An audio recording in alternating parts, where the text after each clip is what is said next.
Day 4, Genesis 7, verse 1. Then the Lord said to Noah, Enter the ark, you and all your household. For I have seen that you alone are righteous before me in this generation. You are to take with you 7 pairs, a male and its female, of all the clean animals, and 2 of the animals that are not clean, a male and its female. And 7 pairs, male and female, of the birds of the sky, in order to keep offspring alive on the face of the whole earth. 7 days from now I will make it rain on the earth 40 days and 40 nights, and I will wipe off the face of the earth every living thing I have made. And Noah did everything that the Lord commanded him. Noah was 600 years old when the deluge came, and water covered the earth. So Noah, his sons, his wife, and his sons' wives entered the ark because of the waters of the deluge. From the clean animals, unclean animals, birds, and every creature that crawls on the ground, 2 of each, male and female, entered the ark with Noah, just as God had commanded him. 7 days later the waters of the deluge came on the earth. In the 600th year of Noah's life, in the 2nd month, on the 17th day of the month, on that day all of the sources of the watery depths burst open. The floodgates of the sky were opened, and the rain fell on the earth 40 days and 40 nights. On that same day, Noah, along with his sons Shem, Ham, and Japheth, Noah's wife, and his 3 sons' wives, entered the ark with him. They entered it with all the wildlife according to their kinds, all livestock according to their kinds, every creature that crawls on the earth according to its kind, all birds, every fowl, and everything with wings according to their kind. 2 of all flesh that has the breath of life in it entered the ark with Noah. Those that entered, male and female of all flesh, entered just as God had commanded him. Then the Lord shut him in. The deluge continued 40 days on the earth. The waters increased and lifted up the ark so that it rose above the earth. The waters surged and increased greatly on the earth, and the ark floated on the surface of the water. Then the waters surged even higher on the earth, and all the high mountains under the whole sky were covered. The mountains were covered as the waters surged above them more than 20 feet. All flesh perished, creatures that crawl on the earth, birds, livestock, wildlife, and all creatures that swarm on the earth, as well as all mankind, everything with the breath of the Spirit of life in its nostrils, everything on dry land died. He wiped out every living thing that was on the surface of the ground, from mankind to livestock, to creatures that crawl, to the birds of the sky, and they were wiped off the earth. Only Noah was left, and those that were with him in the ark, and the waters surged on the earth 150 days. Chapter 8. God remembered Noah, as well as all the wildlife and all the livestock that were with him in the ark. God caused a wind to pass over the earth, and the waters to subside.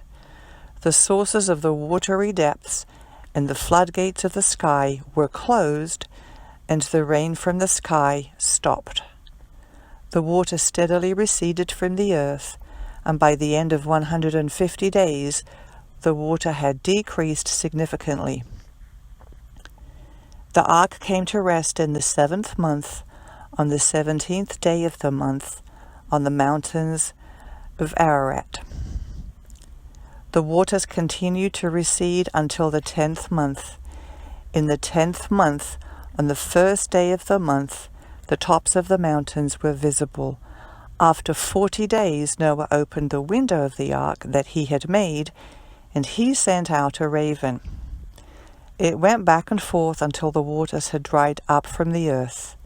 Then he sent out a dove to see whether the water on the earth's surface had gone down. But the dove found no resting place for her foot.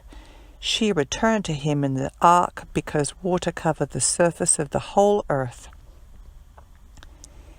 He reached out and brought her into the ark to himself. So Noah waited 7 more days and sent out the dove from the ark again. When the dove came to him at evening, there was a plucked olive leaf in her beak, so Noah knew that the water on the earth's surface had gone down. After he had waited another 7 days, he sent out the dove, but she did not return to him again. In the 601st year, in the 1st month, on the 1st day of the 1st month, the water that had covered the earth was dried up. Then Noah removed the ark's cover and saw that the surface of the ground was drying. By the 27th day of the 2nd month, the earth was dry. Then God spoke to Noah, Come out of the ark, you, your wife, your sons, and your sons' wives with you. Bring out every living thing of all flesh that is with you, birds, livestock, creatures that crawl on the ground, and they will spread over the earth and be fruitful and multiply on the earth. So Noah, along with his sons, his wife, and his sons' wives, came out. All wildlife, all livestock, every bird, and every creature that crawls on the earth came out of the ark by their groups. Then Noah built an altar to the Lord. He took some of every kind of clean animal and every kind of clean bird and offered burnt offerings on the altar. When the Lord smelled the pleasing aroma, he said to himself, I will never again curse the ground because of man, even though man's inclination is evil from his youth, and I will never again strike down every living thing as I have done. As long as the earth endures, seedtime and harvest, cold and heat, summer and winter, and day and night will not cease. Chapter 9. God blessed Noah and his sons and said to them, Be fruitful and multiply, fill the earth. The fear and the terror of you will be in every living creature on the earth, every bird of the sky, every creature that crawls on the ground, and all the fish of the sea. They are placed under your authority. Every living creature will be food for you, as I gave the green plants.